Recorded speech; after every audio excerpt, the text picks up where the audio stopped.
سلام عليكم. عندك رغيفين عيش، عندك الخير كله. تعالي نعمل طحينة من غير طحينة. طب ازاي؟ عندك بقى العيش الاسمر اللي هو بتاع الفرن العادي البلدي ده، او العيش الابيض ده ينفع وده ينفع. اي عيش عندك ينفع، عندك فينو برضو ينفع. بصي ما فيش حاجة توقفنا. يلا بينا بسرعة نشوف الوصفة السريعة السهلة، الطحينة بتاعت الشوارع اللي الولاد بيموتوا فيها. يلا بينا بسرعة. هنجيب بولة وهنقطع فيها العيش بتاعنا قطع صغيرة زي ما انت شايفة كده، كلها قطع براحتك عشوائية، مش لازم تبقى متساوية. ليه؟ هننزل عليها بقى بمية سخنة.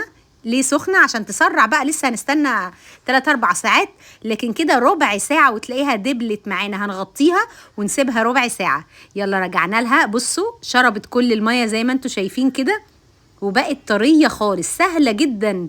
يلا بينا بقى نضربها في الكبة. عايزة تضربيها في الخلاط، عندك هاند بلندر، اللي عندك اعمليه زي ما انا بقولك. الاختيارات السهلة دي كده عملتي طحينة بتاعت الشارع اللي بيعملوها جنب الكفتة كده. وايه ده؟ وايه الطحينة المختلفة اللي عن البيت دي؟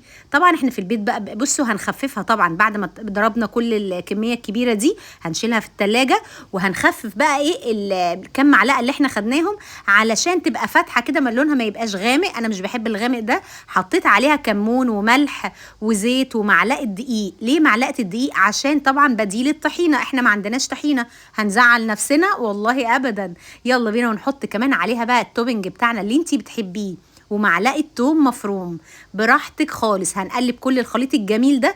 طبعا حطينا خل وزيت وكمون وملح، ليمون. كل الكلام ده بيعلي التست جدا في الطحينه ويخليها ليها طعامه كده تحفه. زودنا شويه ميه عشان نخففها شويه. شايفين؟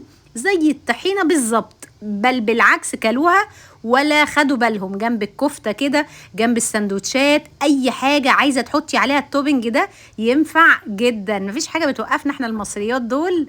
انسوا. زي ما انتوا شايفين القوام بتاعها كريمي وسهل ولذيذ. شايفين؟ الله. يلا بينا نكملها بقى. انا طبعا بقى كست مصريه بحب الحاجه حاميه. يلا بينا بقى نحط التوبنج بتاعنا. كان عندي هريسة الشطة اللي كانت قلبة الدنيا على الفيس زي ما انتوا شايفين كده، وصفتها سهلة وجميلة، اتفرجوا عليها. يلا بينا بقى هنقلب كل الكلام الجميل. حطينا معلقتين كده عشان الولاد ايه، انا هعمل واحدة حامية ليا والتانية لا، ونزينها كده زي ما انتوا شايفين. تجنن. طحينة دي ولا مش طحينة يا متعلمين يا بتوع المدارس؟ حد يعرف حاجة ولا أكن حد عرف حاجة؟ زي ما انتوا شايفين. متنسوش بقى اللايك والاشتراك في القناة عشان يوصل لكم كل وصفاتي السهلة الجميلة. واتفرجوا بقى على حلقات الجبنة البيضة والتركي والكريمي والملوخية اللي مكسرة الدنيا. بحبكم كتير جدا. متنسوش اللايك والاشتراك. سلام عليكم.